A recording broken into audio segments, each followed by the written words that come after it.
Thank you for joining us for another power-packed message from Dr. Myles Munroe, provided by Munroe Global Incorporated and MunroeGlobal.com. We transform followers into leaders and leaders into agents of change.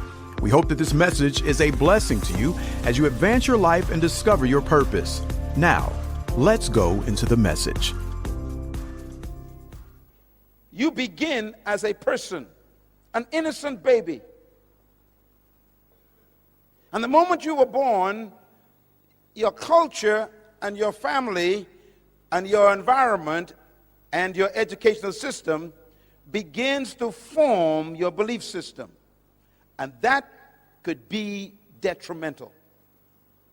Because if your culture and your environment does not teach you the truth, then you will believe a lie, even about yourself.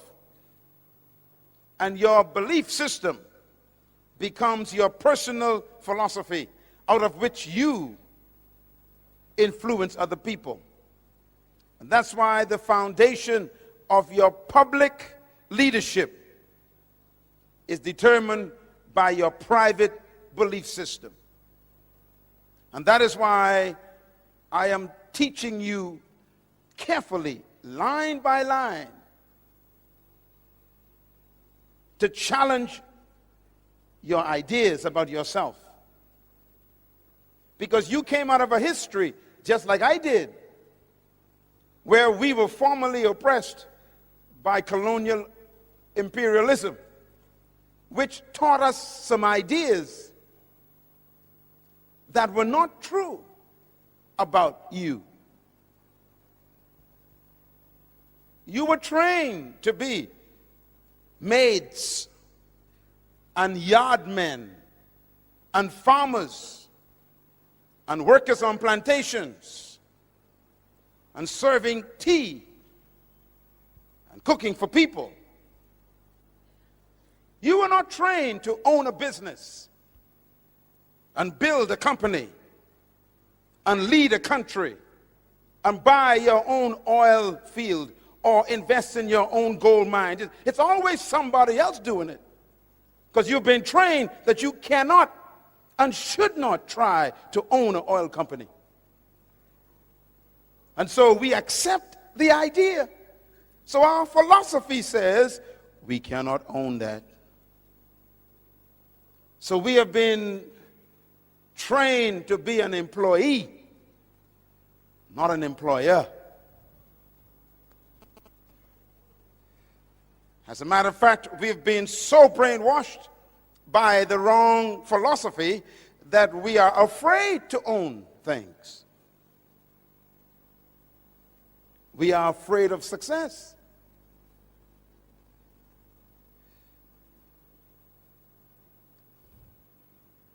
Even the religion we were taught reinforced our lack of self-belief. You know what you were taught for the last 100 years in religion. Your doctrine came from another country.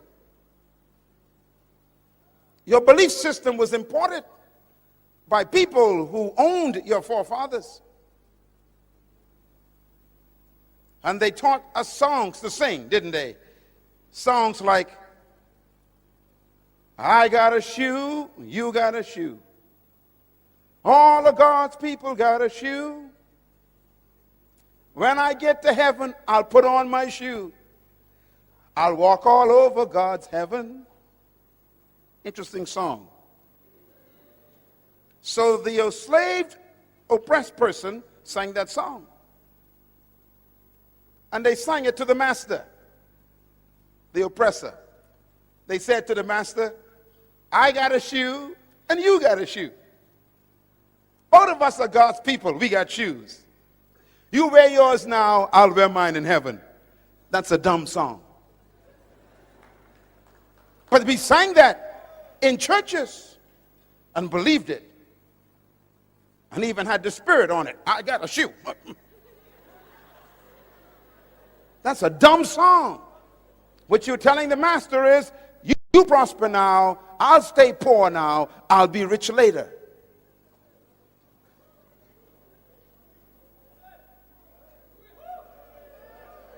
Something's wrong with that philosophy.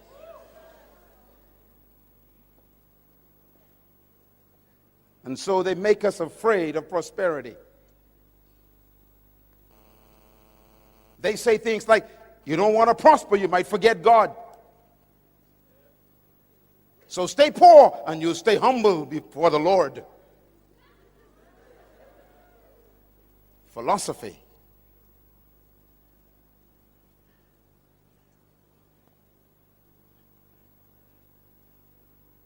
As a man thinks, so he leads. So the pastor who comes out of that philosophy preaches to his people. Stay away from politics.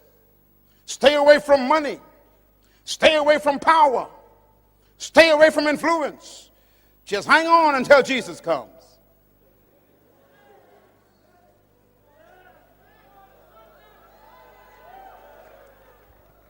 And that is what we preach.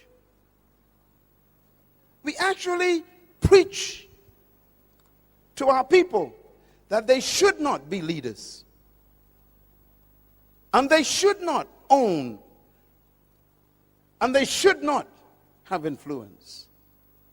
And that's why the Creator sent me to talk to my cousin. You are a ruler. You are a owner. You are an employer. You can run any business.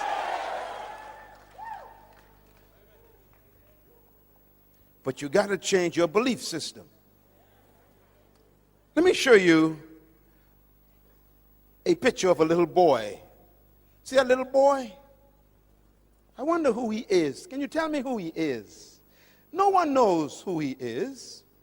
Just an innocent child. Remember, everybody is born as a person. This little boy came from a family, a broken home. His father abused him. His father was religious, but yet beat him, hurt him. And the little boy grew up with a twisted belief system about God. Let me show you who this little boy really is. That's the little boy. He looks so innocent, doesn't he? But the boy is really that man. That man was trapped in that boy. His name is Adolf Hitler. His philosophy was very serious because he believed in an idea that he picked up from the Romans. And I want to close this session talking about the Romans because Papua New Guinea is ruled by the same ideas that the Romans had.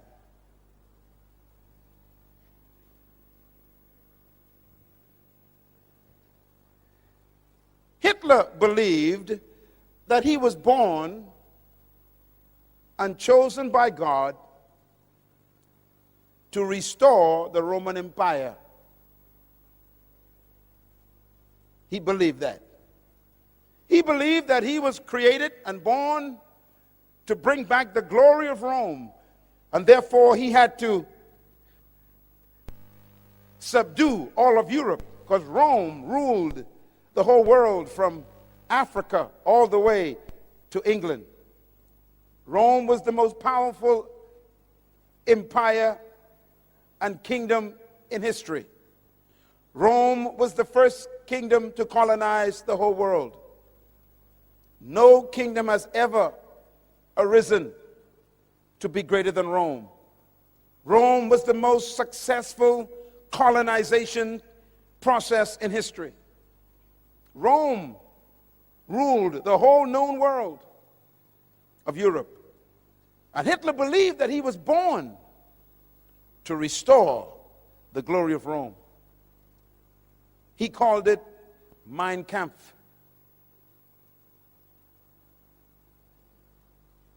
Where did the Romans get their ideas from?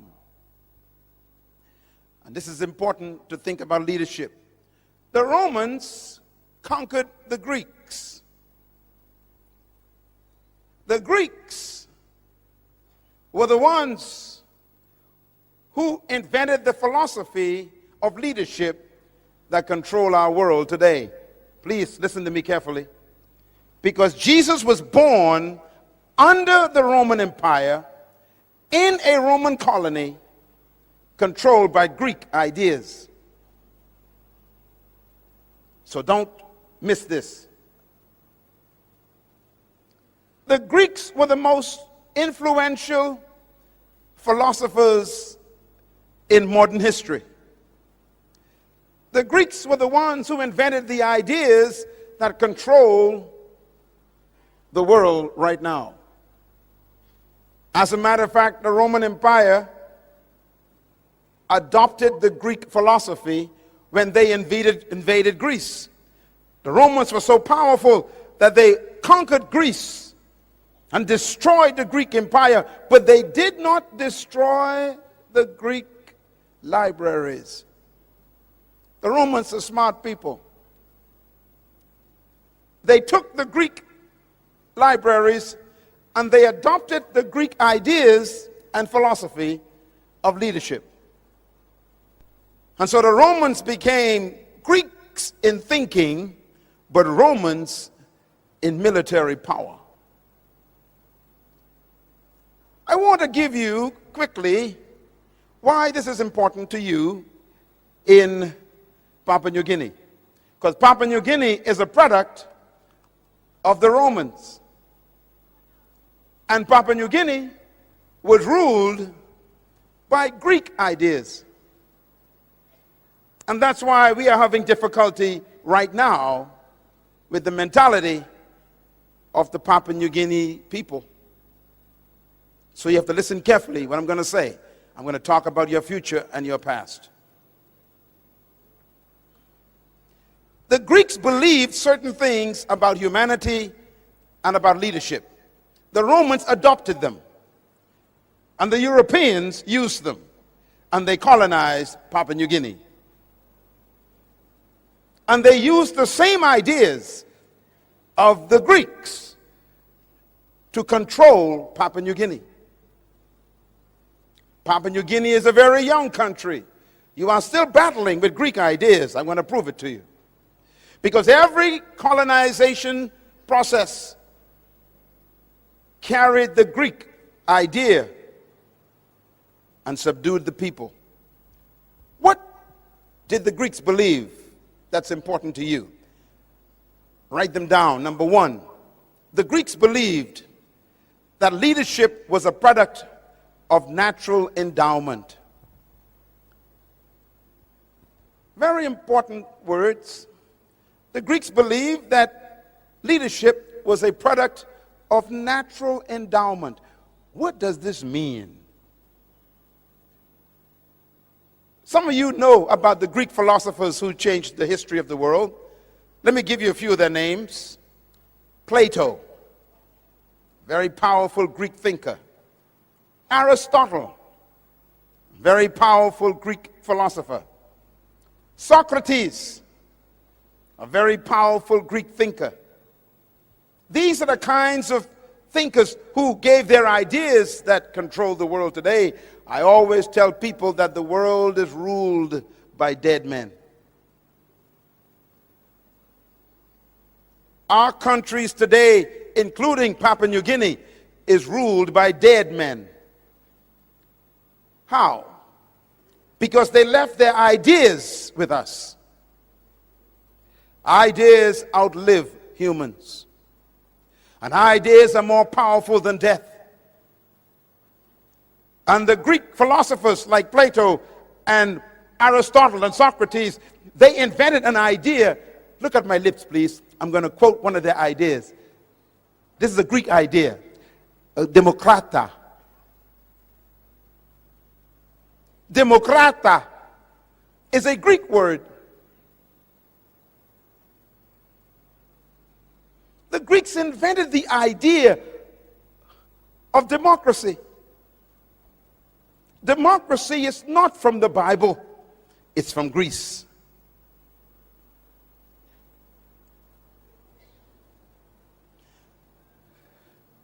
The Greeks developed the idea of what they call politis. Politis is a Greek word. It means chief citizen. Politis. It's where we get our word politician from. It's a Greek idea. What's a politician? A politician, the Greek says, is a person that the people give their authority to and make them chief citizens over them. It's a Greek idea. It's when people give their power to one person and tell that person to lead them and to rule them. It's called the power of the people given to a chief citizen called a politis. Listen carefully, please. Jesus Christ was born under that policy. The Romans adopted the idea that leadership was a product of natural endowment. What do they mean by that? The Greeks believe that some people were born naturally endowed with certain distinguishing factors that made them superior to others. For example, listen carefully. The Greeks believe, number two, that leadership is a product of birth traits. Birth traits. What do we mean by that? The Greeks believe that certain people were born naturally endowed to be leaders because they had certain traits that made them superior to other humans. For example, the Greeks believed that if you were born with sharp nose and blonde hair and blue eyes and thin lips, you were automatically a leader.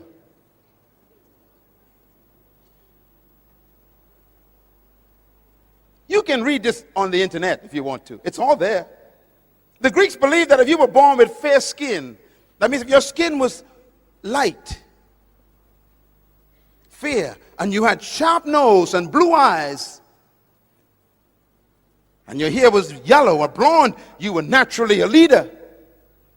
You were chosen by the gods to be a leader. Now you know if that's true, there's no hope for me. I got a big nose. My eyes are brown. My skin is dark. And my hair ain't blonde. So the Greek says if you were born without sharp nose and light skin and blue eyes and blonde hair, then you were automatically a slave. The Greeks believed that. The Romans adopted it. And so there's no hope for you being a leader. You got the wrong skin, the wrong nose, the wrong eyes, and the wrong hair. Follow me?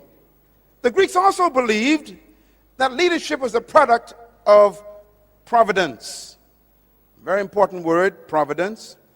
Providence is referring to the gods.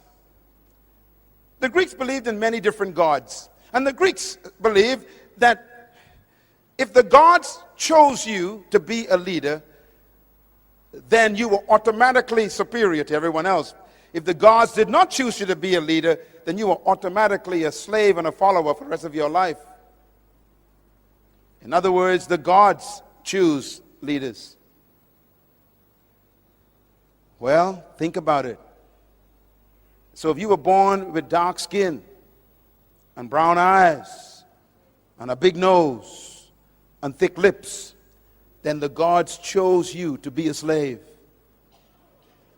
That's what they taught. That's what they believed. That was their philosophy. The Romans adopted that philosophy. Let me give you one more the Greeks believed. The Greeks also believed that leadership is a product of charismatic personality. The word charismatic is a Greek word. It's the word charisma. Do you know what it means? It means gifts of the gods. Charisma, gifts of the gods. Charisma means the gifts that the God gave a person, which means they were very confident and they were very extroverted and they had a light personality and they were talkative and they were communicative and they had extroverted attitudes. They were exuberant. The Greeks say that was the gifts of the gods. So if you were quiet and timid and not extroverted, then the Greek says you are a slave. And this is why when the Romans conquered the Greeks and adopted this idea, they told the slaves, you must be seen but not heard. And I only supposed to see you when I need you, and you never speak.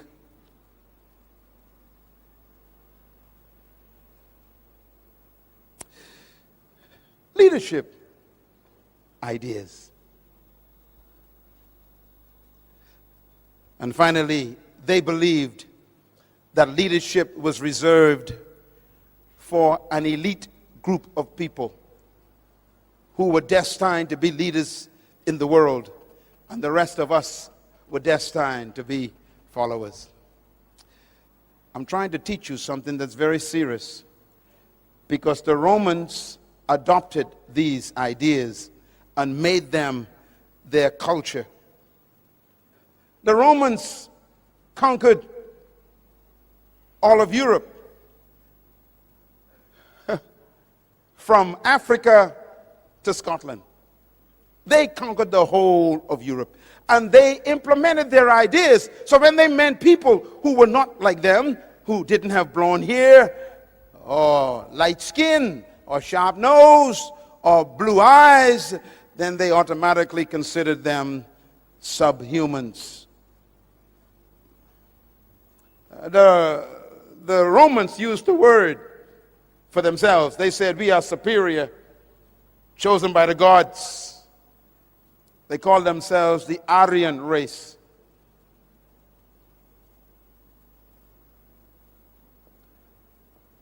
Now I'm going to give you the most important information today. Here it is.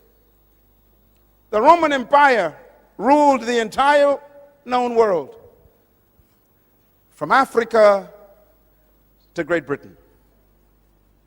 The most powerful kingdom on earth under Caesar. They believed that they were chosen by the gods to rule the world. They believed they were handpicked by the gods with certain traits to dominate the world. They believed that they were superior to all other races. And that was in the Roman mentality. Do you know how Rome was defeated? No one could defeat Rome. It was the most powerful empire in history. It had the most powerful army in history. No country could defeat Rome militarily. It was so powerful that when Rome showed up, everybody bowed. And that's why you hear the statement, when in Rome, you do as the Romans do. Wherever they went, they colonized the whole world. And Jesus Christ was born right in the middle of the Roman Empire. He was born in an empire which believed that he was automatically a slave.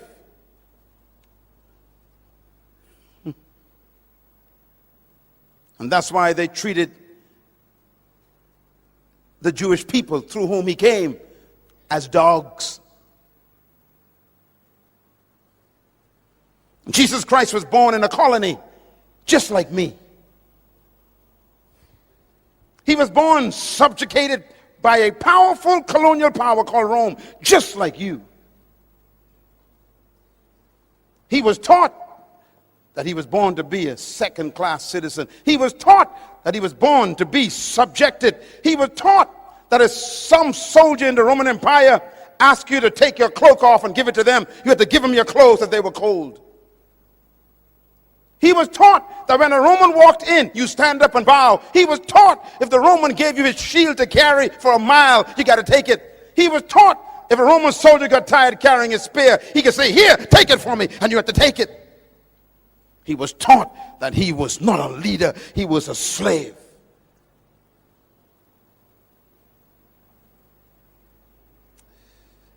He was born in a colony, just like you, just like me. Listen carefully. And that's the mystery of Jesus Christ. He was born under that culture, but never allowed the culture to be born in him.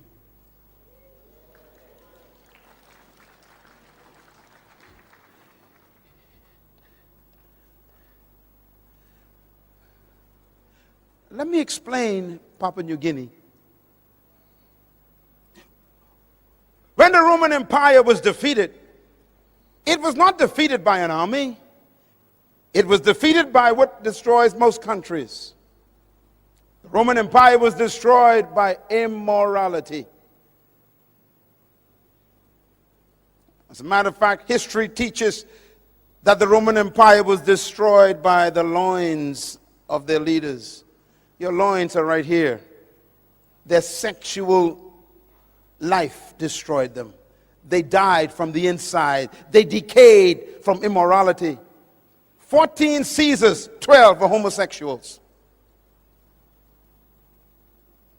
They slept with boys, not women. They fell in love with their lust to the point where they became so immoral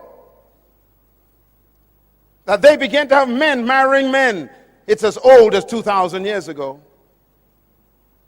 They were destroyed by their lusts of the flesh. When a country begins to embrace immorality, their demise is on the way.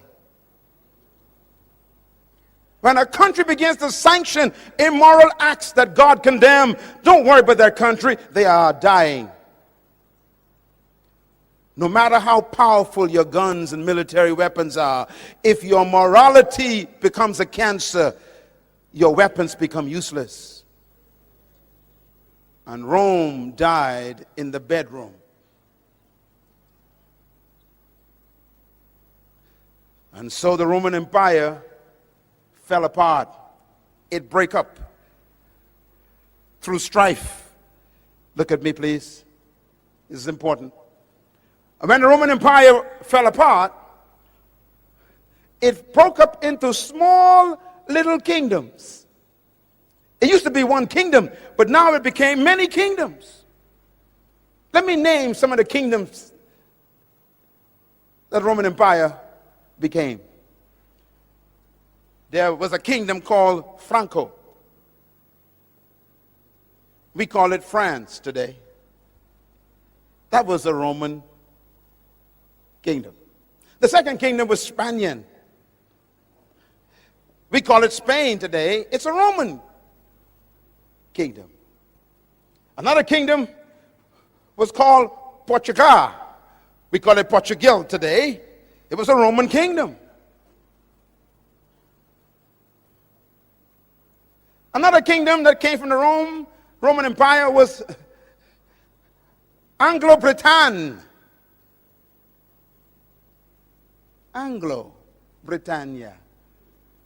Great Britain is a Roman kingdom.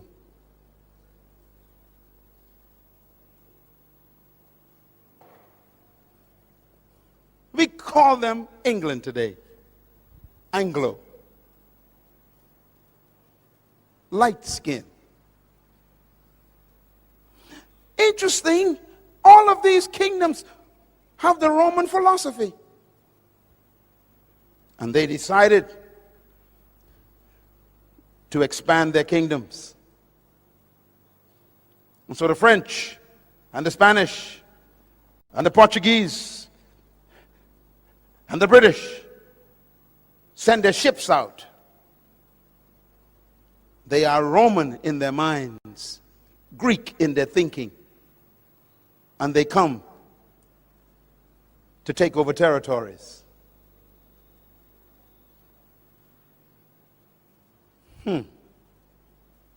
So they began to invade islands and continents. They came to the Caribbean. They came to Africa. They came to Central America. They went out to South America. And then they came to the Pacific. And they brought with them their philosophy. What's their philosophy? Greek. What does the Greek teach? They are superior, you are inferior. Your nose is big. Your skin is dark. Your hair is not blonde, and your eyes ain't blue, and your lips are thick. You are, the gods gave you to me to be my slave. So why educate a slave? Why give a slave nice clothes? Why give a slave a property? Why give a slave authority? Why give a slave money? Why give a slave a future? Philosophy.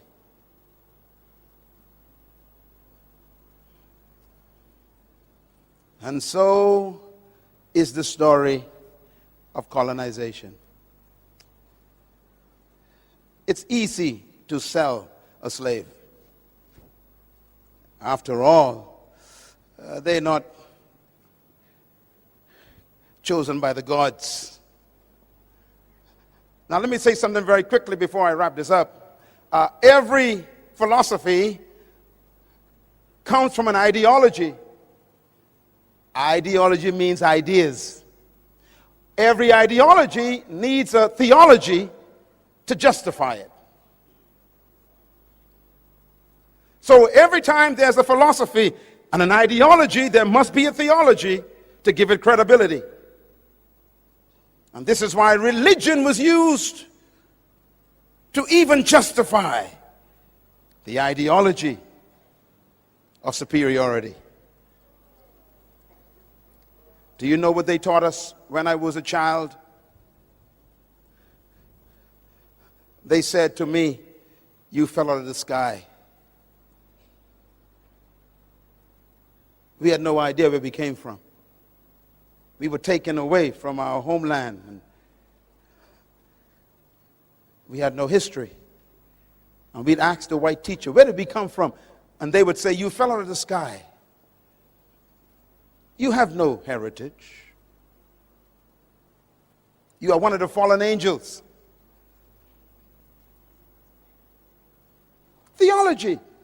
They say, look, the Bible says that the beasts of the field shall carry water for you. You are the beast that God talked about. You will carry water for me.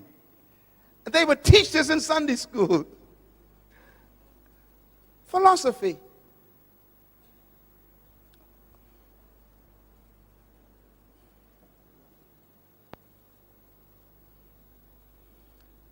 And here we are now, still under Democrat. 200 years of conviction that you are not equal to others. 200 years of miseducation that you cannot think sophisticatedly. 200 years of believing that others with certain traits are much more superior and more intelligent and better than you. Philosophy. And so they say, you must be quiet. You cannot speak much. You're not supposed to express your ideas. You keep your thoughts to yourself. Just make tea. You're not supposed to speak up when you see something going wrong. How dare you? You're not smart enough to see what is wrong.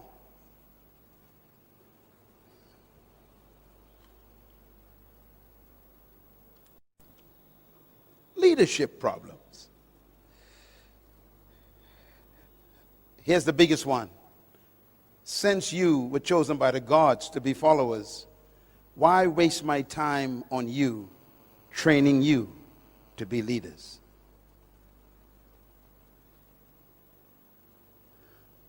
So if you study all the colonies in history, including mine, where I'm from, the colonizers never trained leaders.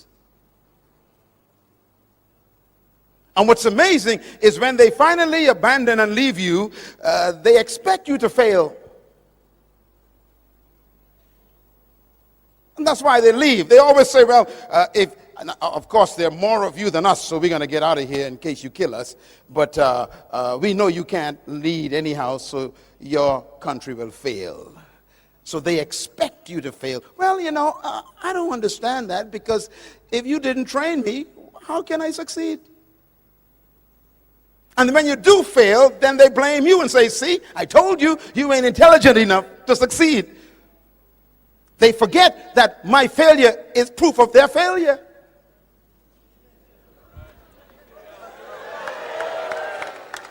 And that's why this leadership training series is important. I have come to correct 200 years of history. You are a leader. You can run this country. You can lead the world.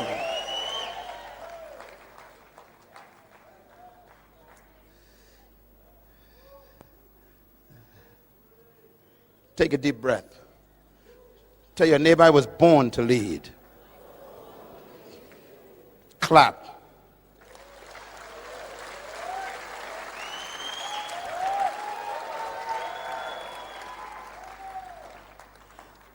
I want to show you this before we go, because it's so important. All the world leaders, if you study them, they're all battling with these issues.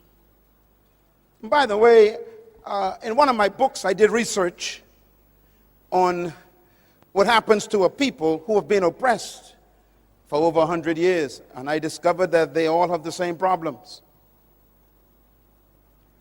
I used a case study of the children of Israel in Egypt. They were oppressed for 430 years. And when they finally came out of Egypt, they couldn't get Egypt out of them. And as soon as they got independence, or should I say deliverance from Egypt, under Moses was their leader, and even Moses had psychological problems. Remember, he was born in Egypt.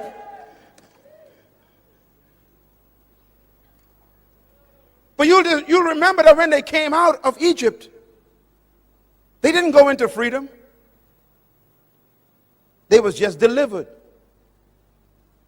Don't confuse deliverance with freedom. Papua New Guinea is not free yet. You are simply delivered. You are in the desert.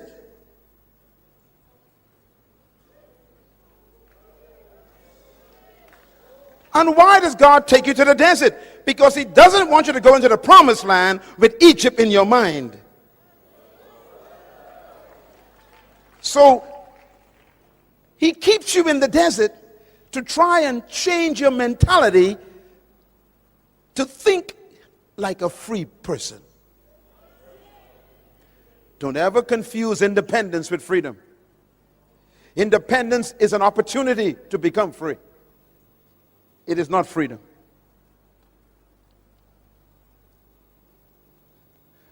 They were delivered from Egypt. They were independent from Egypt, but they still wasn't in the promised land. You are not yet in the New Guinea that God promised you yet. Because that Papua New Guinea requires a new kind of mentality.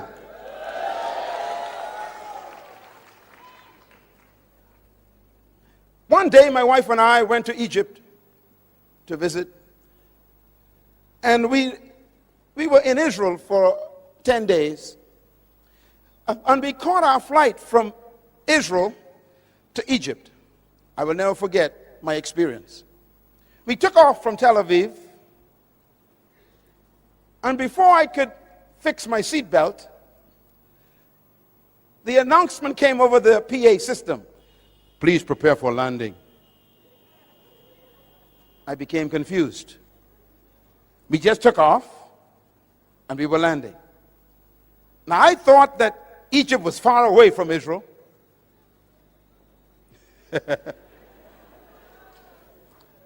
And so I became confused. I said to the flight attendant, I said, excuse me, ma'am, is there a problem? She said, why? I said, why are we landing? She said, we are about to enter Cairo, Egypt. I said, but we just took off from Israel. She said, yes, sir.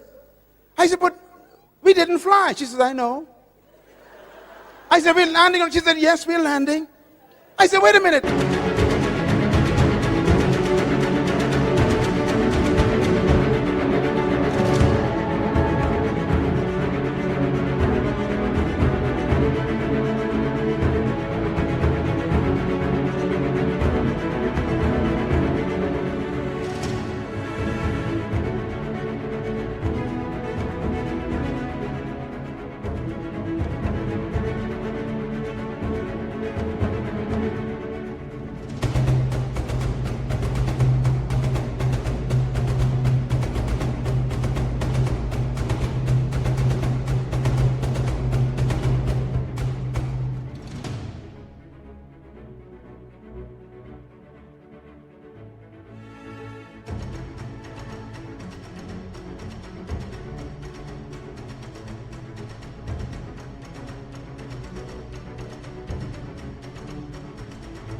It's only been 20 minutes. She says, yes.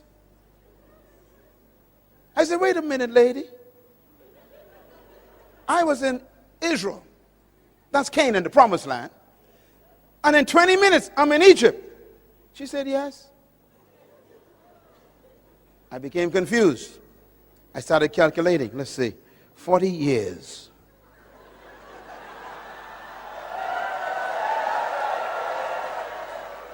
Why would it take 40 years to make a 20-minute journey? Interesting question.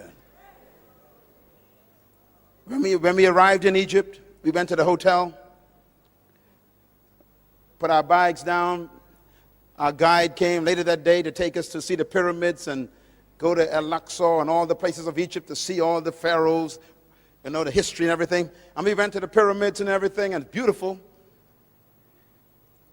And we felt like we've entered the Old Testament, because that's where the Old Testament, really, most of it took place. And I said to my guide, when we were driving, I said, sir, how far away are we from Israel? He said, depends on how you get there. I said, okay, if I drove in a car, how long would it take? He said, it'll take about 7 hours. I said, what if I walk from Egypt to Israel? He said, it'll take 40 days. I said, what about the aircraft? He said, 20 minutes. I began to calculate. I said, wait a minute. If I drove in a car on a bus, it's 7 hours. If I walked, it's 40 days.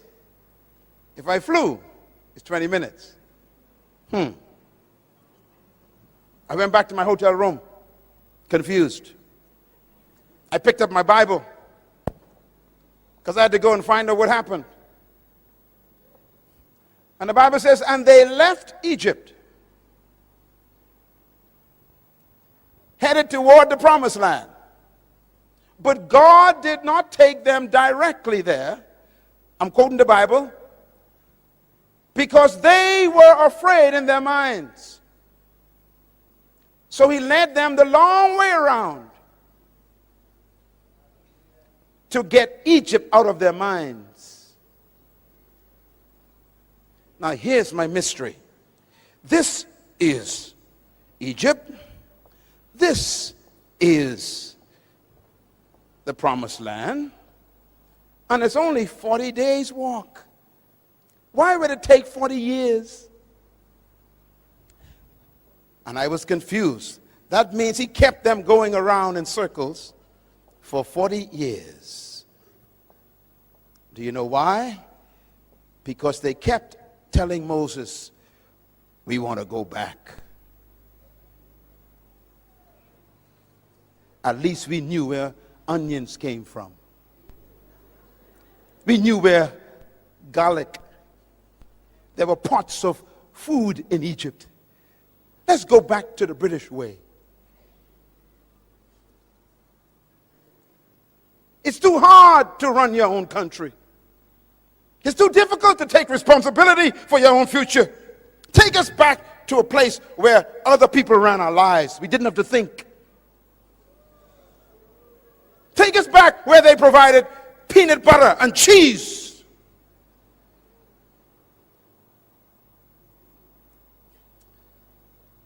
And God says, none of you will enter the promised land because you don't want to get rid of the Egypt thinking.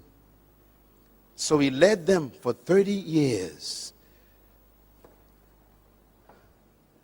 Do you know why? Because 40 years is a generation.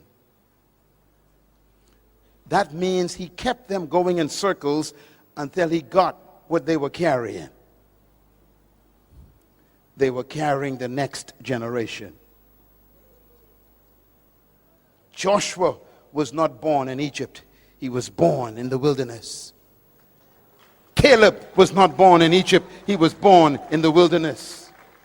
There are some people in this room who cannot make it to the promised land of the new Papua New Guinea. Why? They still want to go back. I'm not talking to you. I'm talking to the one right behind you.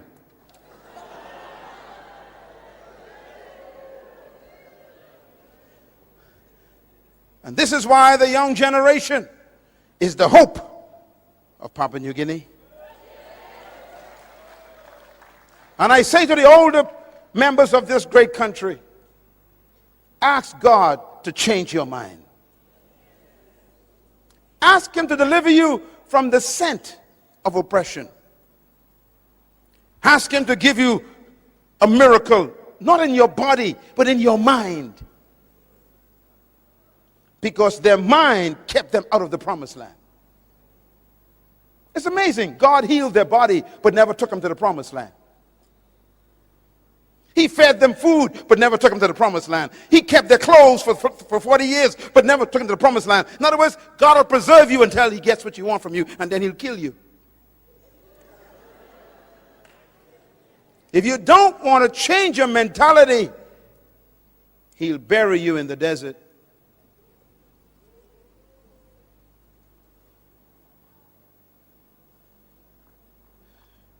Moses never made it. Not even Moses made it. How close are you to the true Papua New Guinea? Can you see it? You know, 2 hours ago, I was sitting with your Prime Minister. We spent almost an hour together today.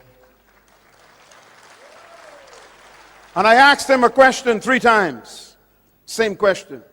I said, Mr. Prime Minister, what is your vision for Papua New Guinea? What do you see as the new Papua New Guinea?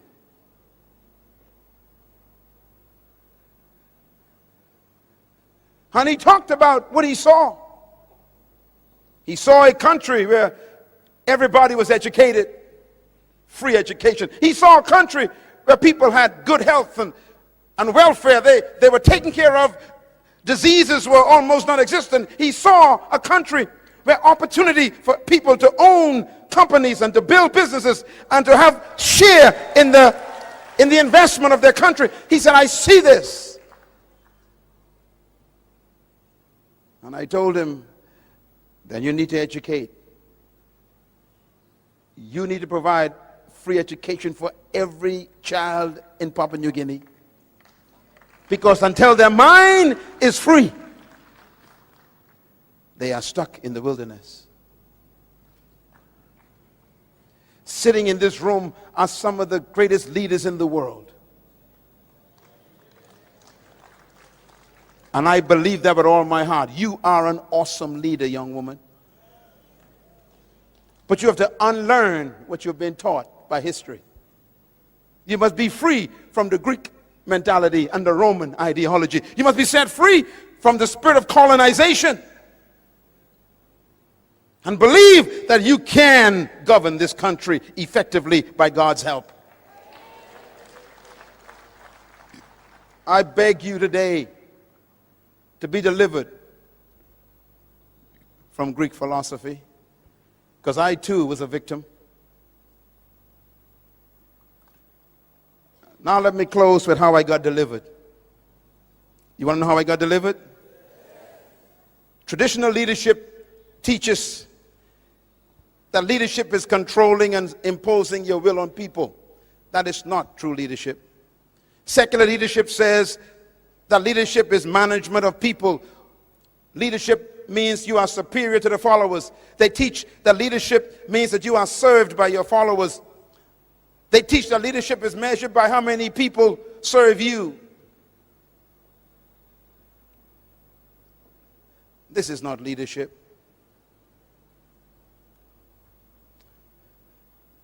Please go back and invest in those books, because until you get mentally free, you'll never make it to the new Papua New Guinea. The promised land is a beautiful one. I'm afraid for this country. This country has so much wealth in it now that we need true leaders to govern it. And that's why you're here today. Maybe God is preparing you to go into political life, to govern this country in the fear of God, intellectually stimulated by the truth about yourself, where you do not harm people for your own private ambition. Here's my philosophy of leadership. It's opposite to the Romans. Number one, I believe that trapped in every follower is a hidden leader. Number two, I believe that every human being was created to lead and designed to dominate. Number three, I believe leadership potential resides in every human being. Number four, I believe that you were born to lead, but you must become, through a process, a leader. And number five, I believe that true leadership is not doing things, but manifesting yourself. I believe with all my heart that the purpose for true leadership is not to maintain followers, but to produce other leaders. I believe these things as my philosophy. And that is why I travel around the world to come here to wake up the sleeping leader on the inside of you. My philosophy helps me set people free, not oppress people. My philosophy helps me believe in your equality, not your inferiority. Where did I get my philosophy from? I got it from the one who created all humanity. And here's the bottom line. Genesis chapter 1, verse 26. It says, and God said, let us make man, how? In our own image and in our likeness. Why? To let them have dominion over the fish and the birds and the animals and the trees and over all the earth and all that creeps upon the ground. Why did God create you? To have dominion. He didn't say let some of them have dominion. He said let all of them be dominators. Tell your neighbor, I'm a dominator by creation. Say it loud, I was born to dominate. Shout it loud, I was born to dominate. Tell your neighbor, I'm a dominator by birth. Tell your neighbor, I was designed to dominate. Come on, say it loud, I was born to dominate. God said, let them have dominion over the earth. So the purpose for your creation is dominion. And therefore, dominion is the most important word to you. Verse 27 says, so God created man in his own image. Watch this. Male and female created he them. And God blessed them and said unto them, have dominion. That means male and female are equal before God, and they are both dominators. Clap your hands anyhow.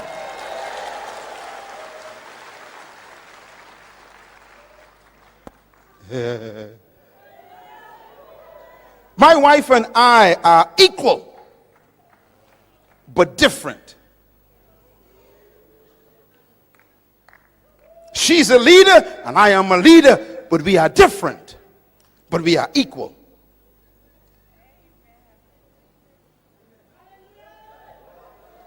Male and female created he them. And God blessed them and said unto them, both of them, have dominion. In other words, the word dominion is an important word. It tells you why you were created. I did some research for you. Write it down. The word dominion is the Hebrew word radah. R-A-D-A-H. And here's what it means. It means to govern, to rule, to control, to master, to manage, and to lead. In other words, God gave you birth to have dominion over the earth, to lead. And here's the bottom line. If God created you to have dominion, which means to govern, to rule, to control, to lead, to master, then that means he built into you the ability to do it. God built into the seed the ability to become a tree. But the seed could die as a seed.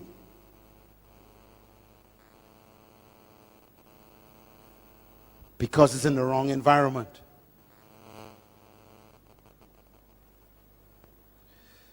For 180 years, some of our countries have been in the wrong environment.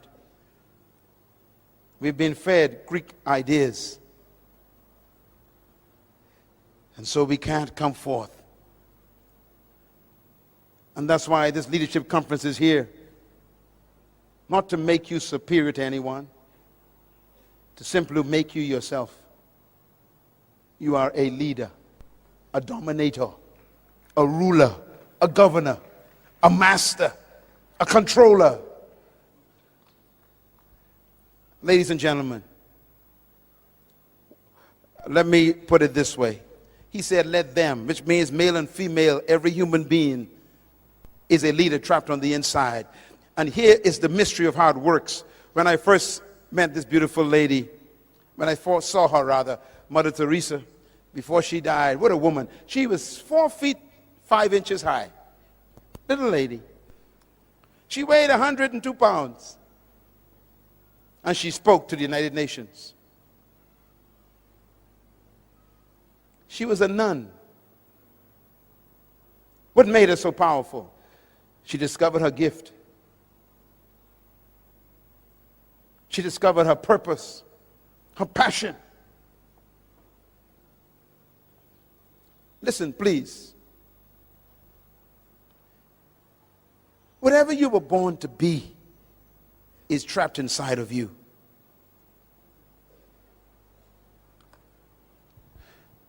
If you notice what God did, God didn't just give you dominion. He specified what you should dominate. He said, have dominion over fish, birds, cattle, plants, and things that crawl on the ground. That means the only things you're supposed to dominate are fish. Check your neighbor, see if they have any fins. Come on, look around. Any fins? Any scales? Birds. Check your neighbor. Any feathers? Any beaks? Look around. Plants. Check your neighbor. Any leaves? Any roots coming out of their shoes? Things that crawl. Check your neighbor. Do they crawl on the ground on all fours? No. Then the only creature on earth that you are not commanded to dominate is another human.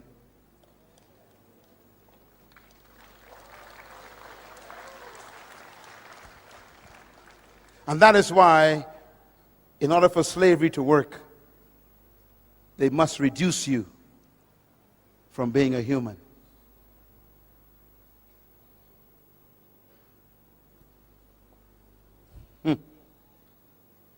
And so they call you subhumans. highly developed monkeys, sophisticated chimpanzees, intelligent gorillas. They just don't want to make you a man, a human. Why? If you're a human, they can't dominate you.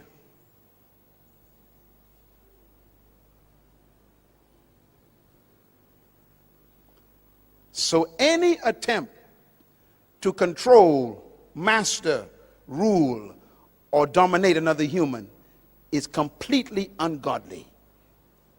That includes even a pastor trying to dominate his members. You are not supposed to control your members. They are not your property.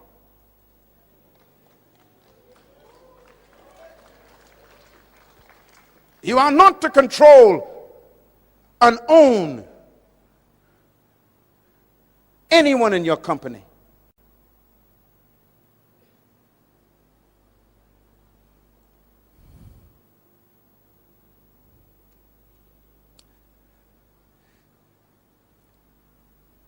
And so Jesus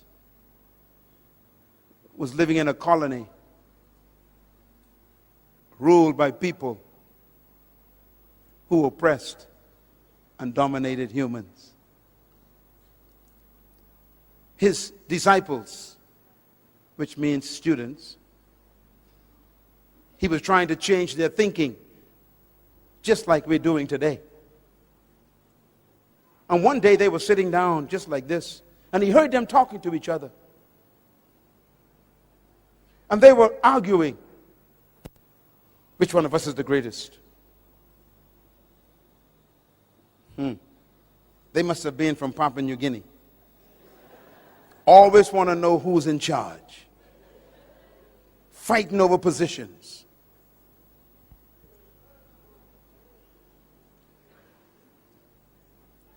And he said to them, "What are you discussing?" He heard them, and they were so embarrassed. He said, "Are you asking who's the greatest among you?" And the Bible says he called a little child. He says, "Come, baby." And he put a child in the middle of them. He said, "The greatest among you is like a child.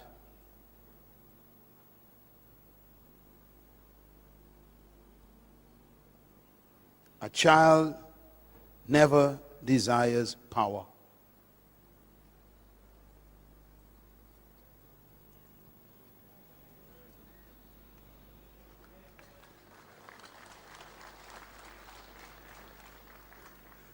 Two days later,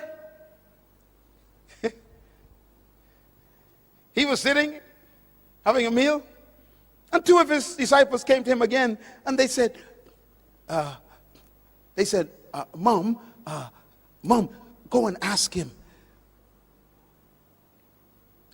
if both of us could become deputy prime ministers when he become king of his kingdom.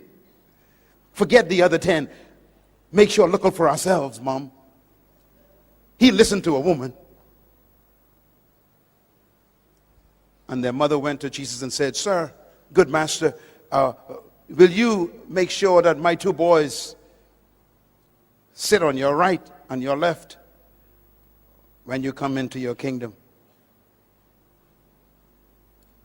And Jesus was shocked. And he said, "Woman, first of all, you don't know what you're asking. You can't ask for leadership positions.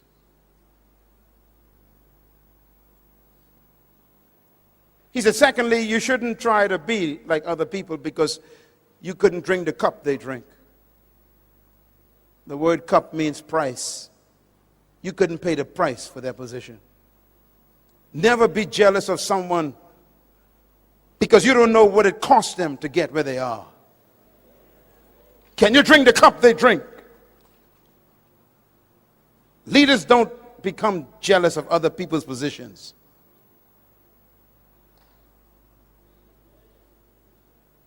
And then he said these words: to sit on my right and my left is not mine to give. These places belong to those for whom they have been determined by my Father. That means you can't even pray to Jesus for a position. Ladies and gentlemen, listen to me.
It's okay. Listen. Don't look at me. This is very important. And then he said these words.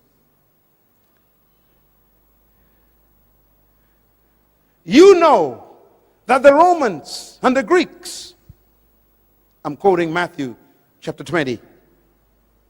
You know that the Romans and the Greeks love to lord it over one another and lord it over the people. The word lord means to own something. That's why you call your landlord. It means owner. He says the rulers of this world love to own people like they are property. And there are some pastors who got that same spirit. These are my members. They ain't your members.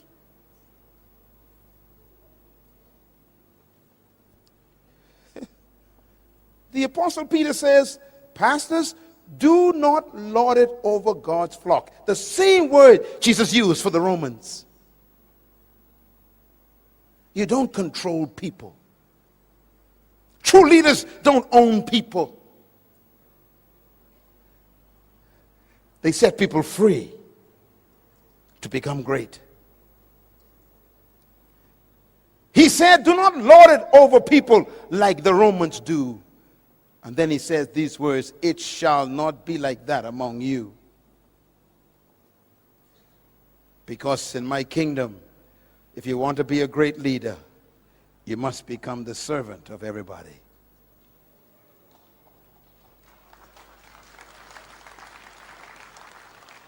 And that means true leaders serve their gift to everybody. It doesn't mean to become a subservient. It means to serve yourself to your generation, to give your gift to humanity. I'm doing that right now. This is my gift. My gift is training third world leaders. This is my gift. What is your gift? Because your gift is your area of leadership. And that's why great leaders never seek followers. They seek to serve themselves to their generation. He ends the seminar with this statement. He says, just like the Son of Man did not come to be served, but to serve himself, a ransom for many. Thank you once again for listening to this message, as we hope that it has been a blessing to you. Our goal is to show you new paths and opportunities so that you can discover your purpose. It is your love, support, and partnership that makes Munroe Global possible. Please visit us online at www.munroeglobal.com for more product, partnership, or to join us at one of our live events around the world.